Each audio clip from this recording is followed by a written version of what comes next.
c'est un livre qui est Un printemps pour te succomber, vous devez sûrement connaître. Je vais vous montrer et on va commencer par lire quelques chapitres. Du coup voilà, j'espère vraiment que cette petite vidéo ASMR va vous plaire. Je vous laisse avec la suite et c'est parti, let's go, let's go, let's go, let's go, let's go, let's go, let's go, let's go, let's go. Du coup le voici, c'est une série de 4 livres il me semble, avec Un printemps pour te succomber, Un hiver pour te succomber, enfin, c'est toute la collection je crois. Je sais pas exactement le titre de tous les livres, mais apparemment il est trop bien, les couvertures sont incroyables. Du coup je commence celui-là, je crois qu'il n'y a pas vraiment d'ordre pour lire. On va passer celui-là en premier, donc on va le lire. Donc c'est de Morgane Moncomble, qui est très connu. Voici le résumé. Fleuriste fauchée, Nolia se tourne vers son ultime espoir pour s'en sortir, sa famille. Elle ne pensait cependant pas que le prix à payer pour son aide serait de se marier avec son ex. Face à l'adversité, incapable de retourner vers son passé toxique, elle décide de s'allier à un inconnu dans le plus grand mensonge de sa vie. L'heureux élu, c'est lui. Camille Levesque, fondateur d'une application d'escorting, son faux fiancé. Milliardaire, la réputation de playboy, Cam occupe régulièrement les unes de la presse à scandale, au point d'entacher la réputation de son entreprise et de risquer de tout perdre. Pour redorer son blason, s'afficher comme un homme prêt à s'engager pourrait s'avérer payant. La perle rare pour ça, c'était elle, Magnolia Kummer, célibataire et féministe, qui accepte de devenir sa future femme, du moins en apparence. Ils se promettent de ne jamais tomber amoureux, le fil rouge du destin pourrait finir par les rattraper. Il a l'air quand même pas mal, il coûte 17 €, je vois qu'il y a le prix juste en bas. Franchement je trouve pas ça très très cher parce qu'il est quand même énorme. Je sais pas combien il y a de pages. On va voir si le prix est bien. Il y a un petit 475 pages. Voilà, donc on va arrondir à 500 vu qu'il y a le début et tout. Donc on va commencer tout de suite. Nolia, avril 2024, Amsterdam. J'ai l'air d'une prostituée. Une prostituée de luxe peut-être, mais une prostituée quand même. C'est du moins ce que pensent les clients de l'Andas Amsterdam Binsengrage Hotel lorsque je débarque dans le lobby. Je suis certaine. Je peux le voir dans leur regard désapprobateur. Est-ce que j'en ai trop fait? Je commence à m'inquiéter du caractère inapproprié de ma tenue que j'essaie de faire descendre sur mes cuisses. Après tout, je ne suis pas là pour un rencard ou une soirée entre copines, mais pour un rendez-vous professionnel. C'est pourquoi j'ai choisi d'enfiler la seule robe Chanel que je n'ai pas revendue depuis que je suis fauchée pour des raisons sentimentales. Ouais, je suis plutôt douée pour me trouver des excuses. Le jour où Chanel fera des tailles plus size, le monde sera probablement passé au matriarcat. En bref, jamais. Dans l'ascenseur qui me conduit au rooftop de l'hôtel, j'en profite pour vérifier mon reflet dans le miroir.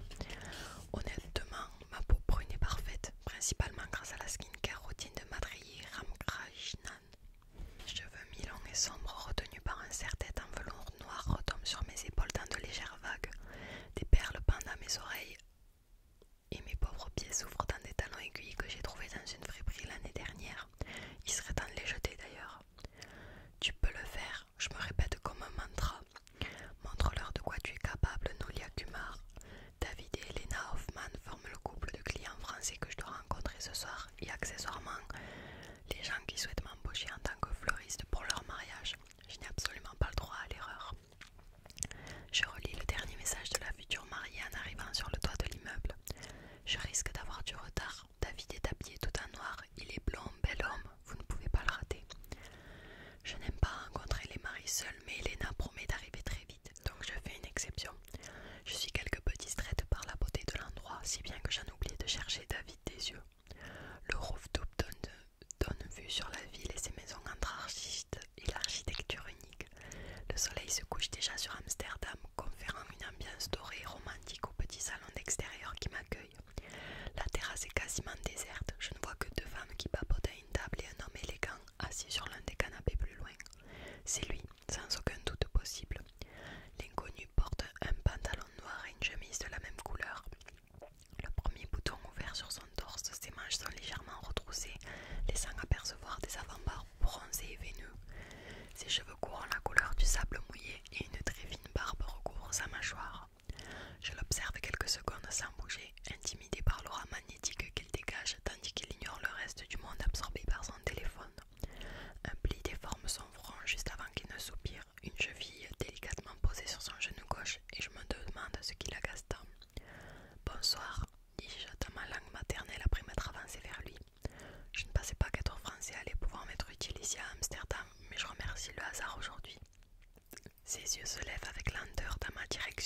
caressant ma silhouette comme le pinceau d'un artiste sur une toile immaculée jusqu'à rencontrer les miens.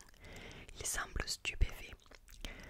Voire une seconde, voire même trois, le temps se suspend entre nous sans que je comprenne pourquoi. Pourtant je suis incapable de briser le contact visuel. Pardon, j'aurais voulu arriver avant vous, j'ajoute, après m'être raclé la gorge. Son expression se mue alors en une nouvelle froideur tandis qu'il décroise ses jambes pour se lever. Il est grand, très grand. Je note également de larges épaules ainsi qu'un torse élancé qui lui donne l'air majestueux. Il y a quelques années, je serais tombée en pâmoison devant un homme pareil. Il est très séduisant certes, mais j'ai déjà rencontré beaucoup d'hommes beaux et les dieux savent que j'en suis vaccinée. Vous êtes Nora? Demande-t-il d'un air sceptique. Oh, je reste un instant interdite devant son timbre grave n'ayant rien à envier à Corpse Husband, cet homme qui fait fantasmer tant de personnes sur TikTok. Nolia, je rectifie un peu stressée. Enfin, techniquement c'est Magnolia, mais personne ne m'appelle comme ça à part mes parents.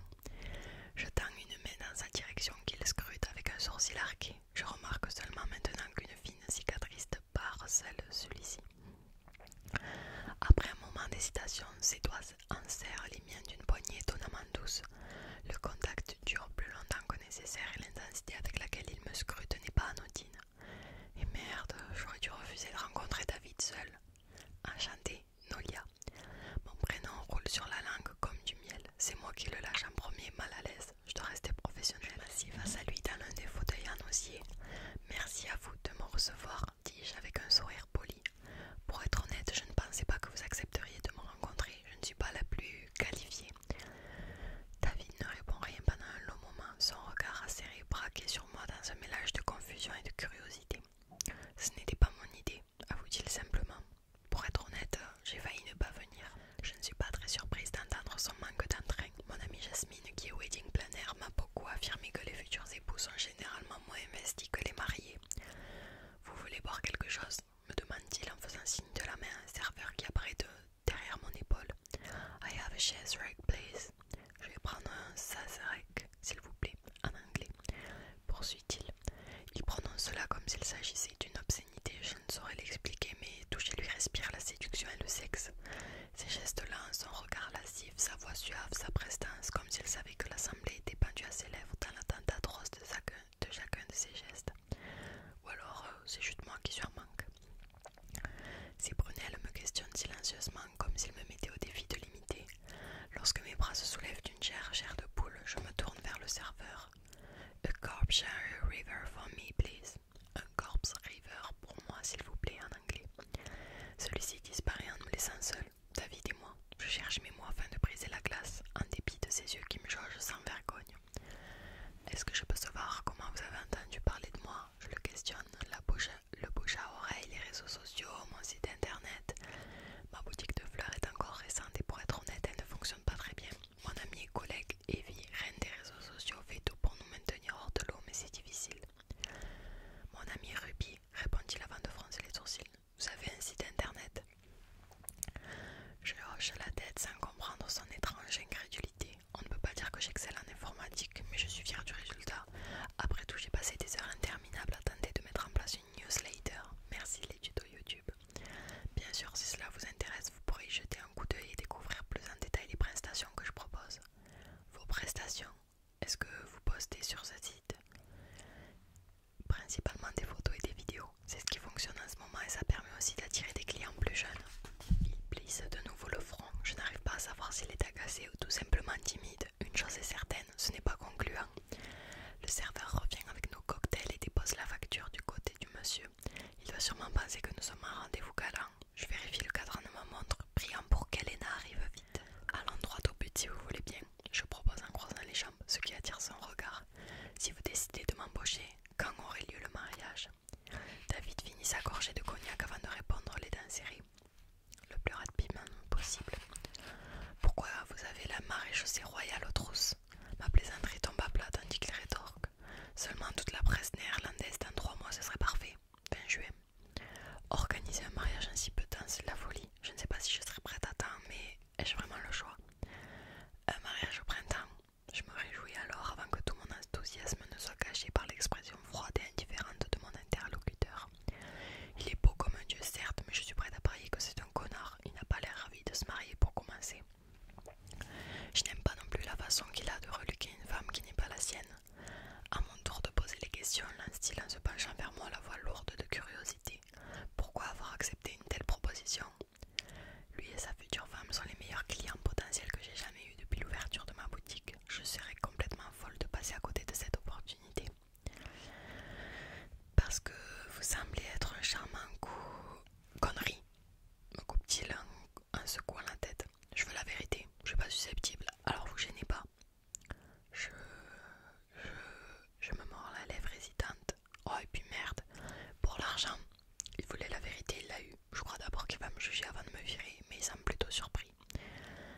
se recule sur le canapé pour m'observer de plus belle, son corps viril se déployant dans une pose sexy et pareuse.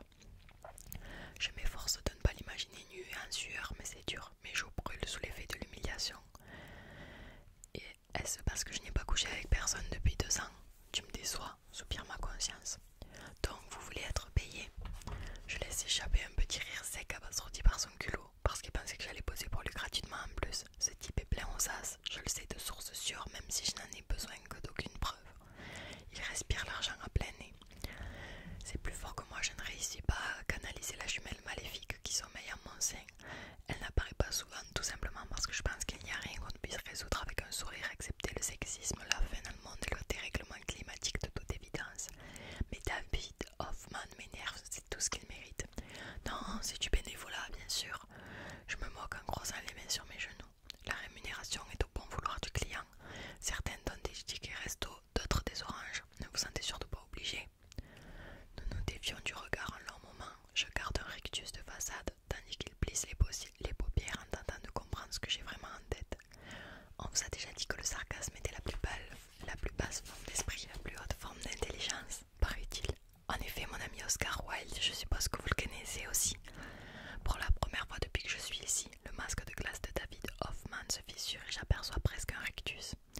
J'estime que tout travail mérite salaire, donc oui, je veux être payé. Travail, répète-t-il d'une mine pensive. Ce n'est pas la première fois que vous faites ça, donc cette conversation est complètement lunaire. Est-ce que c'est l'impression que je donne? Certes, je n'ai pas 23 ans et je n'ai pas beaucoup d'expérience, mais je suis douée et de cela je ne démordrai pas. Bien sûr que non, je suis une vraie professionnelle. Mais j'avoue que c'est la première fois que j'aurai un mariage en charge, ce sera un vrai challenge. Je vois, je vous écoute alors, quel serait votre prix? Ma dignité me hurle de faire demi-tour, mais j'avale une longue gorgée de mon cocktail qui me brûle la trachée et me requinque en une seconde. Hors de question que je laisse passer un si gros poisson juste parce que ce type est un gros radin et probablement un infidèle. La preuve qu'être attiré par les hommes ne devrait pas nous empêcher de les détester. Je calcule de tête en fonction des envies qu'Elena m'a émaillées plutôt et que j'ai pu mémoriser. L'arche de cérémonie laïque, la décoration des tables ainsi que celle de la voiture des mariés, les bouquets d'Elena, des demoiselles d'honneur, la couronne des fleurs, la boutonnière, les bouts de chaise. Entre 1500 et 2000 euros. David n'a pas l'air impressionné, ce qui m'agace. C'est tout. Votre tarif pour un mariage et tout ce que cela implique. Je sens mes joues s'enflammer. Un conseil, ajoute-t-il froidement, la tête penchée sur le côté. Commencez toujours vos négociations par un montant exorbitant. Cela déstabilisera votre interlocuteur. Je pensais pourtant que 2000 euros était une bonne affaire pour moi. Et s'il changeait d'avis en se disant que mes prix sont trop bas? Merde, j'ai vraiment besoin de cet argent. Vous êtes belle, avoue-t-il en faisant tournoyer son verre dans sa main. Très belle même. Rien que cela vaut au moins 10 000 euros. Pour davantage, il me faudra des preuves de vos compétences. Je cligne des yeux perdus. Je rêve où il me fait du rentre-dedans. Qu'est-ce que ma beauté a à voir là-dedans? Il va se marier, nom de chien. Les hommes sont vraiment des porcs. Très bien, je déclare avec un sourire crispé dont l'objectif est de le faire flancher un peu. Disons 70 000 alors. Je pensais qu'il essaie d'offrir de mon audace, mais l'enflure ne bouge pas d'un cil. À croire que c'est ce qu'il dépense par séance shopping hebdomadaire. 40. 60. Je négocie, le cœur battant d'une rage que je réussis encore à contenir. David reste pensif avant de demander. Qu'est-ce qu'il est vaut au juste? Pourquoi vous et pas une autre? Je suis flexible, perfectionniste, à l'écoute. Je ferai en sorte de répondre à toutes vos envies, de jour comme de nuit, afin que vous ayez le mariage de vos rêves. Il flanche un peu comme si j'avais réussi à l'ébranler. Ce n'était pas ce qu'il désirait entendre car il pince les lèvres en murmurant. Je n'en demande pas autant. Mais qu'à des sautes d'humeur, ce n'est pas possible. Je m'imagine soudain lui crever l'œil avec le pic noyé dans mon verre à cocktail et cela me calme un peu. 50. Renchérit-il alors? C'est mon dernier mot. Je plisse les yeux méfiante. Je pensais que c'était une blague, mais il a l'air on ne peut plus sérieux.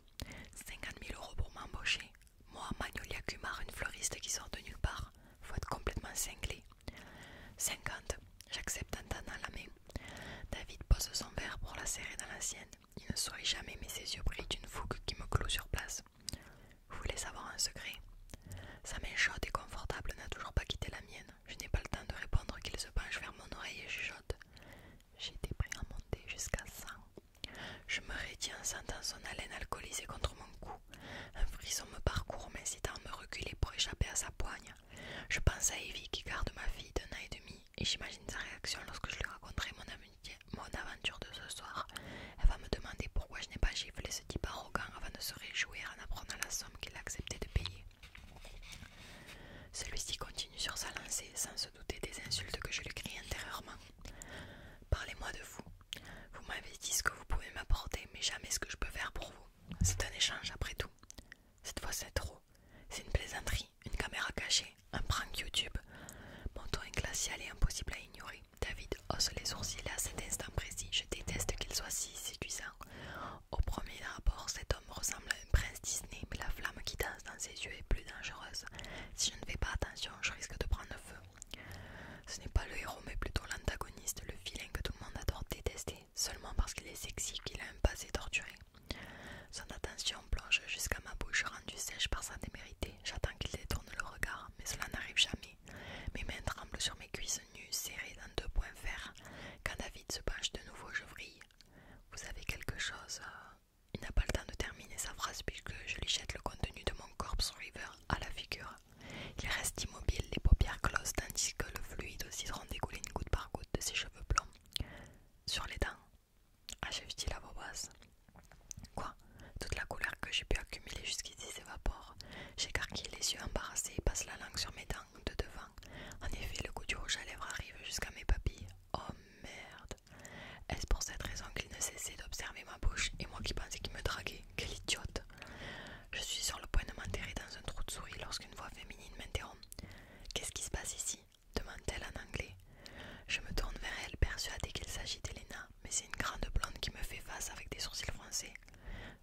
Qui c'est ça? Poursuit-elle. Je commence à croire qu'il y a eu un malentendu, déclare dans la langue de Shakespeare l'homme que je viens d'asperger. Il s'essuie doucement les paupières à l'aide d'une serviette en papier, puis demande à la blonde sans lui accorder un seul regard. Vous êtes Nora, n'est-ce pas? La femme avec laquelle j'étais supposée avoir rendez-vous ce soir. Non, impossible, ne me dites pas que... Oui, désolée, je suis en retard. Putain, je me suis trompée, cet homme n'est pas David, il s'agit d'un simple inconnu. Un homme qui de toute évidence attendait la compagnie d'une femme qui n'est pas du tout moi. Je recolle les pièces du puzzle très vite quand je comprends enfin. Je sens les couleurs quitter mon visage, je jette un coup d'œil horrifié vers ma tenue de laquelle mes seins énormes débordent et je manque de mourir sur place. Oh mon Dieu, il m'a prise pour une pute. Je suis désolée, je pensais que... Pardon. Je saisis mon sac et manque de renverser mon fauteuil en me relevant à la hâte. Je n'attends aucune réponse avant de foncer vers l'ascenseur, les jambes en coton. Nolia, attendez. Hors de question. J'appuie sur tous les boutons avec force, je n'ose pas lever la tête vers l'inconnu qui s'est levé pour me suivre. Je crois qu'il va réussir à